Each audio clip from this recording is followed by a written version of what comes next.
So is everybody counting out the Minnesota Vikings and J.J. McCarthy, or maybe they're not low enough? Welcome to the Locked On Vikings podcast.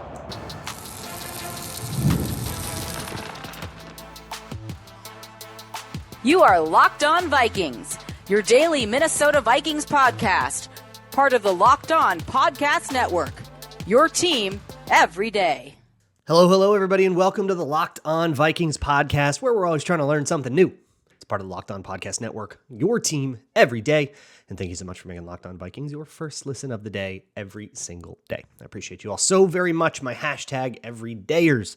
Today's episode is brought to you by Gametime. Download the Gametime app, create an account, and use code LOCKEDONNFL for $20 off of your first purchase. Today on the show, it is Town Hall Tuesday. That means I am taking your questions, responding to your hot takes, and I actually have somebody emailed me a big, long study on tanking as a response to some of the conversations that I had had about the NFL lottery and the conversation I had with Hayden last week that I want to share with you some very interesting work and some statistics there as well. But first things first, let's get to the questions that you asked. And the first one comes from McLovin, who asks, I'm not a Vikings fan, but I'm a big J.J. McCarthy fan. What are your expectations for JJ, and what's something you're looking for him to accomplish this season? So I am assuming that McLovin is not an everydayer. We've been talking about this a lot, McLovin. So you can find a lot of really, really in-depth JJ McCarthy stuff on previous episodes of Locked On Vikings. Strongly encourage that you check that out. But for you and anybody else who's maybe coming around for the first time, trying to get a lay of the land, here's where I'm at on JJ McCarthy. I think it's probably too charitable to give him full on, this is his rookie year patience, but you should probably give him that, like a partial version of that patience, because he still hasn't played at all. I'm trying to refrain from making any major predictions about JJ McCarthy. We simply do not know how his game is going to work in the pros until we see it in the pros. It's kind of lame, but I don't really feel like I need to go start throwing out yardage lines that he's going to hit or whatever. I think that he is a pretty good thrower. I like the way that he makes decisions. I love the way that he works the pocket. I could talk to you forever about his traits, but in terms of synthesizing that into a prediction, that's not really what I prefer to do on this show. That's not really how I prefer to engage with the question of, is JJ McCarthy going to work out or not? Yesterday, I talked a little bit about some of what we've seen from OTAs, just in the various clips, like what we can glean from it, which is very kind of piecemeal and very much only physical. You can't really tell what stats are going to be. And, you know, if you're charting OTA stats, I'm sorry, you have a problem. You need to call a hotline. But if you prefer, if you must have a number, usually I'm just going to pull up FanDuel and say, here's the number. And so FanDuel has JJ McCarthy actually as the highest passing yardage total, I think, of all second-year QBs, which is kind of funny. He's at 35.50.5 over-under at FanDuel. For Jaden Daniels, Rookie of the Year, 34.50.5. So his line is lower. So FanDuel's pretty high on him, volume-wise.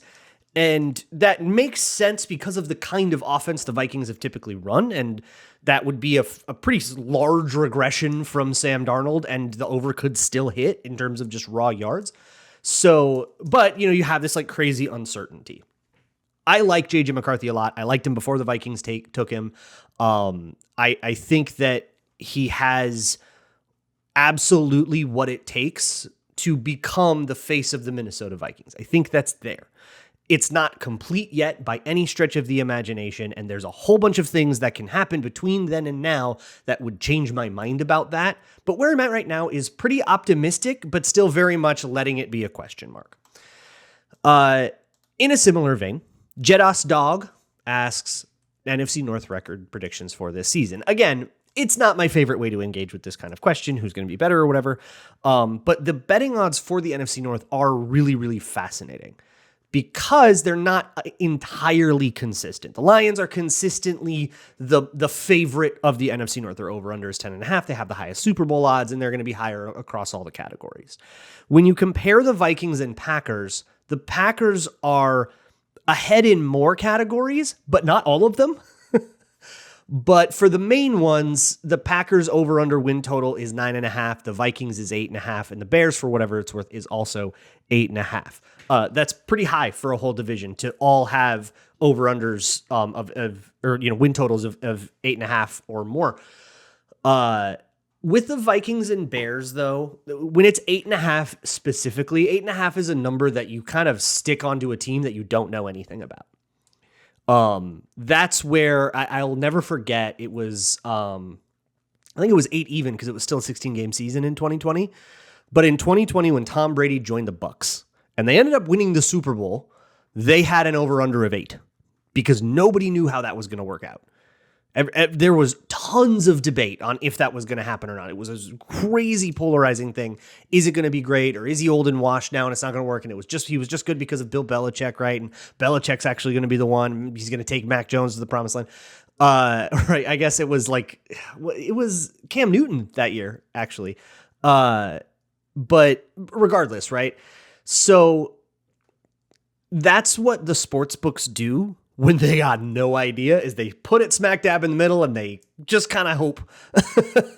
But for whatever it's worth, on that win total for the Vikings in particular, the over is getting a lot more action than the under. The over is at -135. The under is at +115. That means more people are betting the over than the under. So the general public is supporting that over, just not by enough to make the sportsbook have to change the line.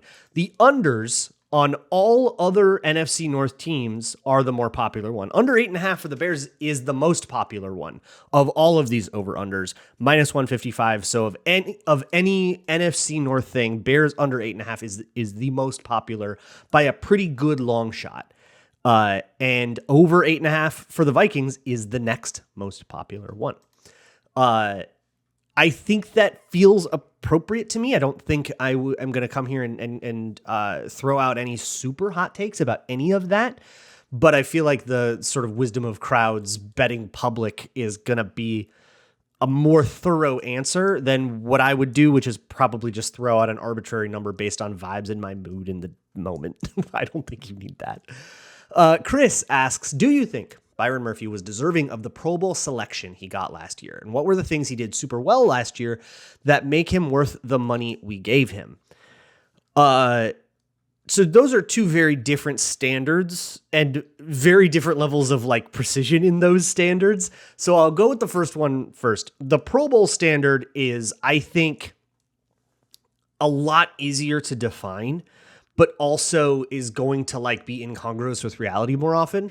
Because I think with Byron Murphy got 7 interceptions, and that in and of itself is probably enough to justify this. Just being toward the top of your conference in interceptions, having a lot of big moments.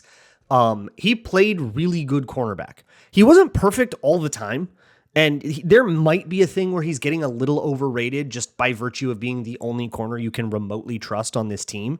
But that doesn't mean that he isn't worth that money and he wasn't worth that Pro Bowl. So I think my answers to these are yes and yes, but they're very different standards. The Pro Bowl nod makes sense just based on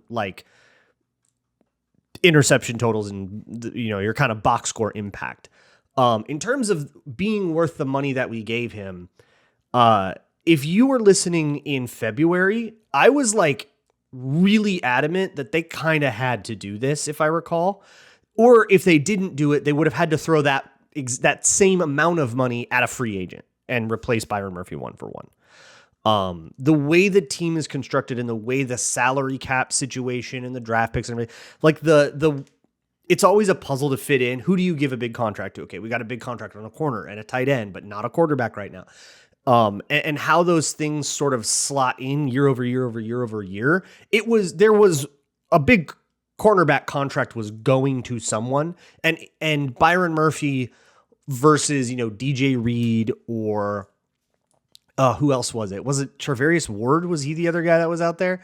I think you could construct a pretty convincing argument that Byron Murphy's the best player of those guys. So in terms of did they make the right decision, it's not very hard to make that argument. If you wanted to argue against it and say they should have let him walk and get DJ Reed because I like DJ Reed better, I think you'd be probably pretty valid there. But like, I don't think we're in controversial territory at all. And in terms of like, was the price right? It's right in the range that a lot of other 4 different cornerbacks signed this year to contracts, all free agents to contracts worth $54 million total. In Byron Murphy, Carlton Davis, Treverius Ward, and Paulson Adebo. So it's clearly just what the price that cornerbacks were going for, of course, with different structures and everything like that. So I think it all pretty much tracks to me, feels pretty appropriate.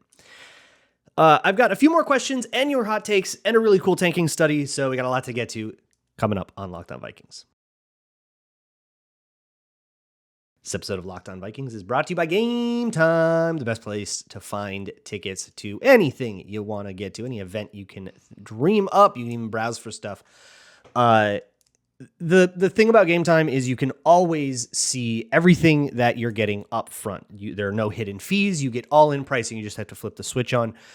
You can get a panoramic view. Make sure you're not stuck behind a pillar or anything like that. And you can even get the best price guaranteed. Your tickets are authentic. They'll arrive on time. And if you don't get the best price, the Gametime guarantee will give you, if you find the same section and row somewhere else for cheaper, the Gametime guarantee will credit you 110% of the difference.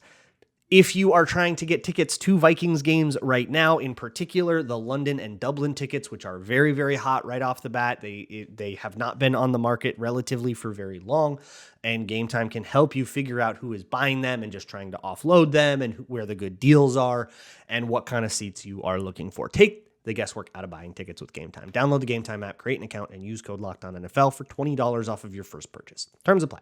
Again, create an account and redeem code LOCKEDONNFL for $20 off. Download the Gametime app today. Last minute tickets, lowest price, guaranteed. Moving along here with the Locked On Vikings podcast. Got a bunch more questions for this Town Hall Tuesday. The next one comes from Blimby, who asks, if a player is injured, does that affect their workout bonuses? I do not believe so. I think so. This is contract to contract. I don't believe this language is like super standardized necessarily. I'm sure there's like a boilerplate that everybody likes to use, but by no means does it have to be standardized. But the way workout bonuses work is you get the money after you've attended an agreed upon percentage of the workout. That percentage cannot be over I think like 5 out of 30 or 27 out of 32. You can't require them to go to every single one. Those workouts are like the voluntary programs and stuff. The off season, the phase 1, phase 2. So you can require them to get that bonus to whatever you agree upon. And what counts as being present usually means if you report it. So, for example, Will Fries has reported to OTAs. They've been having him do rehab off to the side at the team's command, but he is there. He has reported. He said, I'm here to do whatever the team thinks I should do to get better, which in his case is his, rehab process, whatever it is off to the side or in the facility is probably most of what he's doing right now still. Hamlet asks, how concerned are you with the lack of reps the full O-line will have heading into the year? Although there have been big upgrades, they likely won't have the full group together until season start between Fries and CeeDee Lamb. Or CDs, and CD and Christian Darrisaw. Throw in rookie growing pains from Jackson. Things feel more volatile than I'd like. You could have some growing pains for sure. I think this is a totally valid thing to be worried about. It would probably be naive to expect the O-line to just show up and be the best thing in the league like right away. They've got a lot of names we feel good about. And what I like about the line is that they're all under contract for a while. Nobody is a one-hit wonder here or one-year wonder here. Even Brian O'Neill is like the closest thing. I think he voids out next year. And that's like a pretty easy extension to get. But I think you might be a little more pessimistic about Fries and Christian Darrisaw than the reporting out of OTAs was. The reporting out of OTAs was that those guys are making good progress and that there is a pretty decent chance we have those guys in camp. You would love to see them all get together. Missing the spring matters not really at all to me because the spring is unpadded, basically 7-on-7. There's like some walkthrough stuff and maybe a little bit of like kind of initial install, but it's a pretty easy thing to catch up on. And you're not like building the physicality or you're or like competing really with each other or getting your body like warmed up in the way that in that kind of irreplaceable way that camp has. So I'm not super worried about them missing spring. If your assessment is correct and they miss all the way up to the start of the season, maybe even into the start of the season, yeah, you would expect some communication errors and short-term issues, and you would kind of hope that they don't persist past a few weeks. But we might get a little camp, and this might be a moot point. Procrastinating Kevin, there are so many reasons for me to hate you for putting that down, says the league wants more returns on kickoffs. How about instead of these weird proposals, just treating all out-of-bounds boundaries the same? Out the back of the end zone starts at the 40. Out the side, start at the 40. Rewards kicking the field of play just shy of the end zone to minimize the chances of bouncing out to the back. But if you get the right bounce, a touchback remains possible and the ball starts closer. So there's an instant problem with your proposal that I am that I'm sensing, which is you are strongly disincentivizing a returner from touching the ball. I think you would have to do this based on where the ball bounces. If it bounces in the field of play, but then bounces out of the end zone, that the ball would go to where the ball first touched grass. You would have to do it that way. And if it first touches grass in the end zone, then you would have, your really bad touchback rule. Touchbacks are at the 35, so you're not super far away on this at all. And actually putting the touchback at the 40 is the way Sam Schwartzstein did it in the original XFL, and the way he still proposes doing it too. So you're not that radical of an idea here. That a touchback needs to come out a long way to re-incentivize returns. I think the NFL has done enough in moving it now to the 35. I think that's probably going to be plenty because a returned kick almost never gets to the 35. So it's basically always going, and in this new world where basically nobody's ever going to take it out from the end zone because the touchback is so good. So the best way to get a return is to plant it on the 1 yard line or as close to the goal line as possible without going over, Price is Right style, and then try to defend the return. And they get between the 25 and the 30 really on average. They rarely get it to the 35. So the plus EV play is already going to be kicking in the field of play and trying to force a return. I think that already is the case. I don't think we need to go any crazier to get it. Hjort asks, how good do the Vikings have to be for Wes Phillips, Ryan Grigson, and Demetrius Washington to be hired away? Will Grigson ever escape the Colts stink? Yeah, Super Bowl is probably my answer to this. Once you win the Super Bowl, everybody is going to want a piece of your roster, or to be like a true Super Bowl favorite, not even contender, but like favorite. The way the Lions have been, or the way like the Ravens are constantly. It's probably got to be that to get people hiring guys like Wes Phillips pretty much sight unseen. Like, we don't have any sense for what he does. They can bring him into an interview and hope he tells the truth on that. And like, that's about it. Hope he's not embellishing, because he can say whatever he wants there and it's pretty much unverifiable. So if you're going to do that, it's because you want so badly a piece of what the Vikings have going on. And I think the Vikings have to be like probably at least a Super Bowl participant to get that kind of hype. In terms of Ryan Grigson and the Colts stink, I think only time can do that. And it's got to be a lot of time in a front office world that moves a lot slower than the rest of the NFL. GMs and front office motion is a long-term game, which means that these decisions get made with long-term aims and with, long-term effects being studied. Ryan Grigson getting that and Demetrius Washington both getting their little promotions to, assistant GM feels a little more ceremonial than impactful. But it does sort of re-emphasize the faith that Kwesi has in those guys, that the Wilfs have in those guys, and the organization kind of at large. But I think you probably need like some really long-term success going on. And I think what you would really need for one of those guys is for the Vikings to start absolutely freaking nailing drafts, and for Kwesi to not get credit for it, but one of these guys to get credit, for it to come out that, Demetrius Washington is actually the one that like put together the draft board and he's the draft expert on the Vikings and he's the guy doing really all the drafting and Kwesi's delegating that. And then they start drafting really well and someone hires. You would need like a narrative specifically highlighting those guys to, kind of, what's the guy? Jeff Ireland, is that his name? The guy for the Saints that did the Marcus Lattimore draft, that kind of thing. UK Vikings fan says, what is your chess elo? And if it's over 1,000, do you have any tips on how to push through that kind of area? So my chess.com account is Luke's chess account, Lukes chess ACCT. Account is abbreviated. And please friend me on there. And my daily, I only do daily chess really, which is like, one move a day, basically. You have like a 24-hour clock for each move. The time control stuff, I'm not that serious. That is, I'm at a 1,200, so kind of, but I'm pretty much right around that same level that you're asking about, UK Vikings fan. If you are below that level, my best advice is slow down, especially in the daily world. But even if you're playing in like more comfortable time controls, like 10 or 15 minutes, basically everybody that I've ever played on those, and myself included, I struggle with this too when there's a clock, which is why I don't like playing with a clock.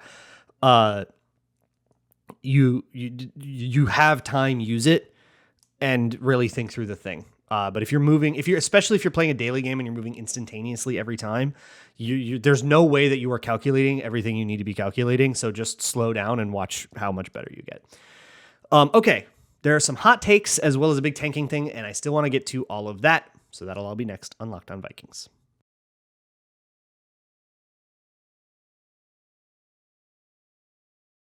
Moving along here with the Locked On Vikings podcast.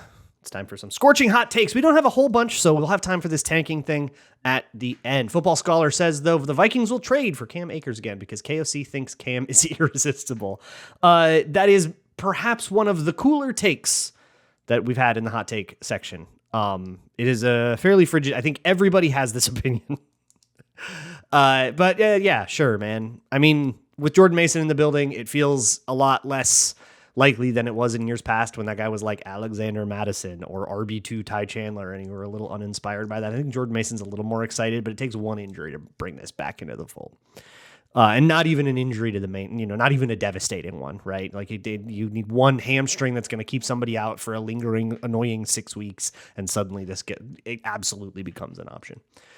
Sketch Conk says Jalen Nailor is going to have the best year of his career and will do better than any wide receiver on the Packers. Unfortunately, the discourse around this will be primarily focused on hating on Kwesi's drafting of Felton. The latter feels like an automatic. Of course that will happen. You can't have a veteran play well at a position that you just drafted without people getting ornery about that rookie. But Jalen Nailor having a great... So with the Packers receivers, I think there's a sense in Green Bay that Matthew Golden's going to be like the alpha number one, or is supposed to be the alpha number one, if not Jaden Reed. He's going to be like one of those two guys. Those would be your 1A, 1B. That the Packers didn't really have last year. It was very much by committee. But if things in Green Bay stay by committee the way that they were last year, you could see this sort of happening on a technicality where they get 5 different guys that all have 600-yard seasons, and Jalen Nailor has an 800-yard season, and you're really happy with it. That feels like the best way for this to to play out. Hash Everyday Tag says the Vikings will lose in the NFC Championship game this season and win the Super Bowl next season. Yeah, sure. Blimby says players should be able to literally bet on themselves. Blimby, you know what this segment is about, because that is a scalding hot take. Every player should be able to put down money on their personal overs. We can quibble about QBs and their ability to control their own production, but CJ Ham should be able to put the money on his 0.5 touchdowns over every week. You have invented the contract incentive. This is a contract incentive. You put a sack incentive down and people have their incentives to get sacks, and any impropriety that you're worried about of somebody, over-emphasizing their yardage and maybe trying to get extra yards even when they should go out of bounds because they've got, their win total over, is also technically present in any yardage-based contract incentive. So, that is already kind of broached territory, but we don't need to get the sportsbooks involved with this. You just do a contract incentive with this if you really want that. Let's get to the tanking thing. So this comes from a guy who requested that I just call him Matt. An everydayer that was listening to many of the diatribes that have gone. I talk about tanking a lot on this one because everybody gets up in arms about it real big in week 18 about, losing on purpose or whatever. And I had a big long conversation with a YouTuber named Hayden who just did a really cool video on tanking, the history of it, possible solutions to it, the NBA draft lottery conversation and stuff like that. So go listen to that conversation. That was a really interesting talk about the ins and outs of it. And he had some also buck wild proposals for like how to fix the NBA lottery. But essentially, here's the methodology. So Matt is I think just nerd who decided to do this. He looked at the 1991 to 2021 data. So that's 30 years of seasons and about 800 total team seasons. And asked the question, if you won X games in 1 year, what are the odds that you win 11 or more games over the course of the next few years? So, do you win 11 or more games in the next 2 years, in the next 4 years, in the next 5 years? And what you found with odds of an 11 or more, 12 or more, or 13 or more year win season, and then once you get to 14 and 15, the samples get way worse. So the samples get so small because that just doesn't happen often enough, I think, to have like good stats. But you're already having to go back to 91 for this. So there's immediately like a critique of, okay, the league was so different in 1992. Does it really apply here? And it's a critique you can't really do anything about if you're looking at these sort of longitudinal studies, because the NFL is such a short-term league. It's so hard to study it in a long-term sense, but we kind of just have to swallow that and put it aside. Essentially, what you would expect if the thesis of tanking is correct, which is that losing a lot of games, being a 0 to 4 win team, means that over the next 5 years, you will be able to win a Super Bowl contender, or you'll at least have a better chance to build a Super Bowl contender, is simply not true. That you would expect to see an inverse correlation, or at least like a dip at the end of the chart. And unless I forget, I'm going to put a screenshot of the chart up on the screen right now. If you're watching on YouTube, you can see it. And if not, I'll read it to you. But basically, the 1 and 2 win teams have the occasional 11 win season afterwards, in 2, 3, or 4 years after. Every once in a while, somebody who won 3 games will turn it around. And depending on, how quickly you want the turnaround to be, you could even see half of those teams, right, have go from, say, a 3-win season or a 2-win season to an 11 or more win season at some point over the next 5 years. So that turns it around. The thing is, if you are an 8-win team, your odds are just better to do the same exact thing. So if you look right now at the league, there are 2 3-win teams in the AFC, the Browns and the Titans. And the Giants are the other 3-win team. So those 3 teams, you took those 3 teams and compared their odds over, like essentially what this is saying is those teams have a smaller chance to be great in the next 2, 4, or 5 years. Doesn't matter how you count it. Than say the 8 and 9 Cardinals or the 8 and 9 Falcons or the 8 and 9 Dolphins. Those teams are mired in mediocrity, but the fact that they are at least have something put together, right? There's an interesting D-line in Miami. The Falcons have a pass-catching core of some guys that are like some, exciting guys like Drake London. There's something in those organizations that you can kind of point to, whereas you look at a team like the New York Giants, and it's a barren wasteland of a roster that clearly is not expected to do anything in the future. The team that just maybe needs to get 1 or 2 more pieces to sort of put them over the top is just going to do that more often than the one that has a lot more resources but needs to hit on 30 different transactions to make them good. You can come up with exceptions. You can tell me the stories of teams that turned it around really, really fast, that went from worst to first. But on the whole, it just happens less often, as you would expect if there was a little bit of parity, but not too much parity with the NBA or with the NFL draft. And an NBA style lottery would then be addressing a problem that doesn't exist. And also, if it's anything like the NBA lottery, failing to solve it. So come up with a better solution, tanking people, try harder. And I think part of the reason, thinking about this and reading this study, I think part of the reason it feels so different, it feels like a tank is helpful, is because it lowers the expectations.